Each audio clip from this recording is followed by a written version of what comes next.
Il Veneto sta rischiando una crisi idrica forse peggiore della grande siccità del 2017.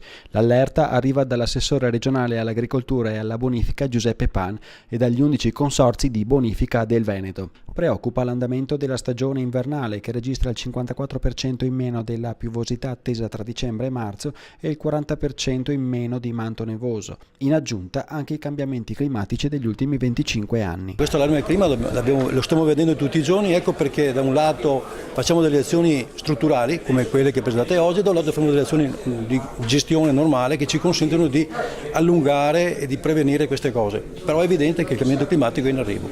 Abbiamo messo in campo progetti, li abbiamo resi esecutivi, siamo andati alla ricerca di finanziamenti e così continueremo a fare, perché senza le risorse non riusciamo a mettere in sicurezza l'altra parte di Veneto che oggi manca della strutturazione di un'irrigazione e che dia all'agricoltura certezze della risorsa. La Regione dallo scorso anno ha messo in campo il più cospicuo investimento finanziario dell'ultimo decennio per ottimizzare la rete irrigua e contrastare il rischio siccità. Sicuramente non sarà un'estate facile e già i presupposti di questa primavera e inverno molto secchi lo dimostrano. Comunque noi già stiamo predisponendo, grazie ai fondi del piano di sviluppo nazionale, il piano irriguo, 161 milioni su 24 cantieri e con 10 soggetti attuatori, quindi sicuramente stiamo dando una grande risposta al nostro Veneto anche dal punto di vista delle infrastrutture. L'intervento unitario più consistente, che prenderà avvio il 12 aprile e richiederà oltre 20 milioni di spesa, è il nuovo rivestimento di 4,6 km nel tratto veronese del canale Leb,